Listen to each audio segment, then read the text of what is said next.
Hello. My name is Rivka. Rivka in Hebrew it's Rebecca. And I was born in Romania 67 years ago. But by the Lord's grace, I was born again in 1962. My family was a Jewish family, traditional Jewish family in Romania. And I knew the Jewish tradition, but I didn't know the Bible. I didn't, because in Romania it was a communist regime at that time. So at school, of course, they didn't taught us religion, but the communist theory and all the other things. And at home, I knew the Jewish tradition, but I didn't know the history of my people. I didn't know the Bible. And one day, when I was in a sanatorium because of my handicap, I had poliomyelitis at 1.5, when I was 1.5 years. And then I had to go to a sanatorium to have some treatment for my handicap. And the Lord provided that I was in the same room with a Gentile girl. And I didn't know by then what means to be believer, what means to be born again, nothing, I didn't know. But she knew that I am Jewish, so she didn't dare talk to me about the Lord Jesus. She only gave me some hints, but I couldn't do anything with the hints she gave me. And afterwards, she received a visit of some young people from Bucharest. She was from Bucharest. And they came, and she only recommended me as being the girl that is in the same room with her. And she said they are my friends, but I didn't know then that they were also from the assembly, that they are believers and all that. And then I had to go back to my hometown because I was studying there. And she stayed more in that sanatorium. But in the winter of '62, she came back to her home, and she invited me to spend the winter holidays with her. And it was 31st of December '62. It was New Year's Eve, and I thought they are going to celebrate that as in the world. I thought they are going to dance, they are going to drink, they are going to be merry and all that. I didn't know anything about faith. And to my big surprise, I saw that they do something else. They didn't drink wine, they didn't smoke, they read the Bible, they preached the word, and they were very, very happy, but not in the worldly way. So I didn't know what to do with that. I heard also that they were singing about the Lord Jesus and their hymns and all that. And after everything was finished, my friend, Adriana, she was called, she actually passed away on 13th of April 2011, unfortunately, but she went to the Lord, so she's all right. And she asked me, what do I think about what I saw there? So I said, well, what by example, what do you mean? And she said, well, that we are calling each other brother or sister. So I said, well, I thought that that's what you are doing here in this part of Bucharest. Well, actually, I was lying because I saw that many people came from villages around. So I thought maybe because they are farmers or something and not people from the town, maybe that's why they are calling each other brother or sister. But I was ashamed to tell her that, so I lied. And then she asked, and that we are talking about the Lord Jesus Christ. And I said, well, I thought that's because you are not Jewish. And she asked me, do you believe in God? So I said, well, I believe that there is a God. And said, do you pray to him? So I said, well, sometimes when I have toothache, I am asking, oh, God, please help me. That was prayer for me. Anyway, afterwards, the next evening, her parents came to pray in our room where I was with her. And they prayed. And then I started to pray again, but I think it was a hypocrite prayer because it was more for their ears than for God's ears, because I didn't know anything yet. But afterwards, a Messianic Jew came. His name was Isidore Luria. So he started to talk to me about Israel, about the Jewish people, and about the Lord Jesus Christ and all that. And afterwards I said, well, you want to convince me that that's true, that there is paradise and that there is hell and all that.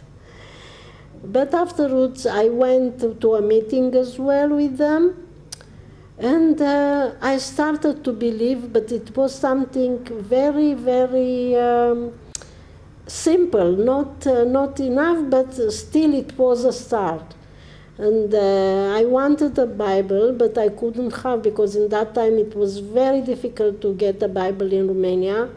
And somebody had a New Testament, but it was for sale. And I didn't have money of my own. I was living with my parents, didn't have income from my own, so I couldn't. And then I have to go back to school in my own town. And I didn't know where there are the believers in my town. But one of the young people there in Bucharest said that there is a certain family called Barbu, and they have a girl, a daughter, that must be of my age, because he was friendly with her brother. That's why he knows, that young man from Bucharest, that's how he knows that there is this family in my own town in Romania. And that's all I knew. So I went to my town, I went to school, and I knew that in a parallel class there is a girl, family name being Barbu, and I thought maybe it's this one. And I wanted to go to see her, but I asked the girl that was sitting with me in the same bench at school in class to come with me there. And she came with me, and her name was Sephora. And always this name seemed to be strange, but I didn't know by then that Sephora in Romanian is Zipporah, Tzipora, the wife of Moses. I didn't know. And I went with her to the other girl, and I asked the other girl if she has brothers or sisters. She said, no, I am the only daughter. So I knew that it's not the one I am looking for. But coming back to my class, I asked this girl, Sephora, God brought to my mind that something is special with this girl. Why? Because one, being communist, it's not fashionable to be religious. So I remember that they wanted to make fun of her, that in Sundays, when they have to do at school voluntary work, she didn't come because she's religious or something. So the Lord brought that to my mind, and I asked her, Sephora, tell me, do you have at home a Bible? She said, yes. I said, did you have hymn books as well? Because in Romania, the believers used to have hymn books at home as well. They didn't have the liberty to go to the meetings always, so sometimes they were making some small meetings at home, so they did have. So she said yes. So I was so happy. The girl that was sitting with me in the same bench, she knew all about the faith. Why I'm saying she knew all about the faith? Because she wasn't a believer, but she was from a believing family. The parents were believer. They had 10 children, and this Sephora was the youngest.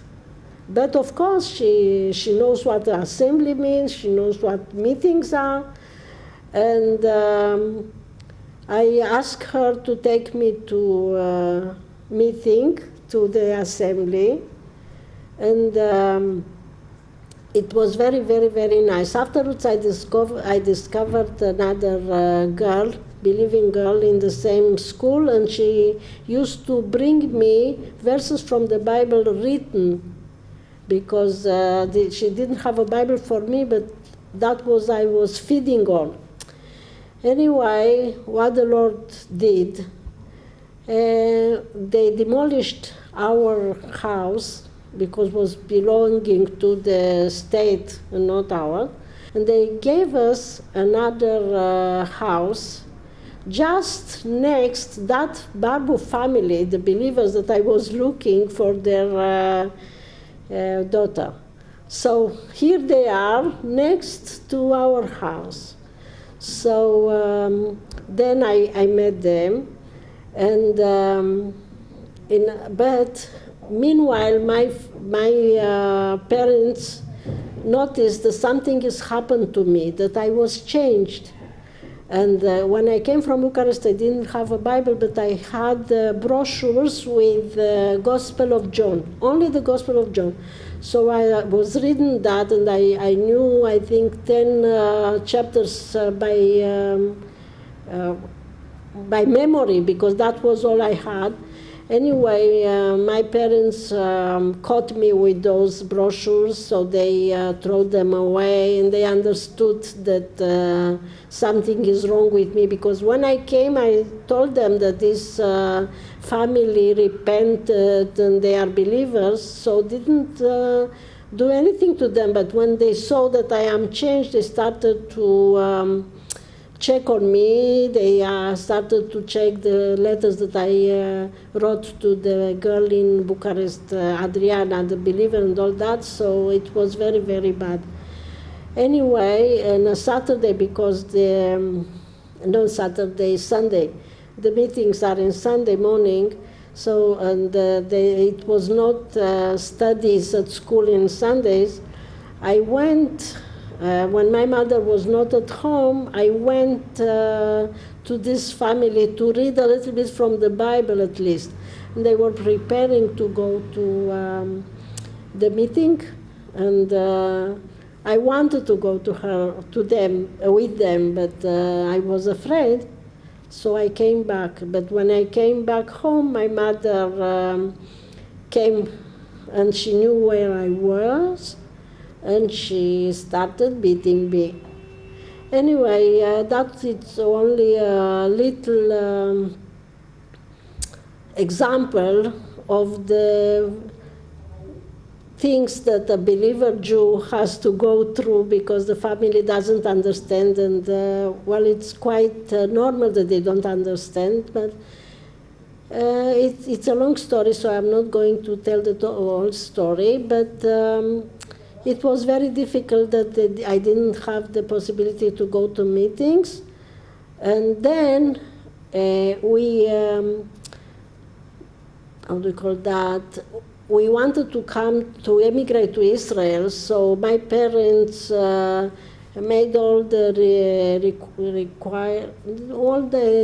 formulas and all things that we want to go to Israel. But we had to wait 6 years before we got the permission to go to Israel. But eventually the permission came, so I came to Israel, and my parents thought, oh, that's nice, all this rubbish will disappear, she will be in Israel, and everybody is Jewish there, they don't believe in the Lord Jesus Christ, so it's going to be all right. So the Lord is everywhere, especially in Israel. So he made many, many miracles until he kept me on the way. But I had to go to a school to study Hebrew, so I had to leave the parents' home. So I was there in this, it was in Haifa, this school, and it was an internal school. and I memorized only one address of a couple from Jewish believers that came from Romania, and they were living in Israel.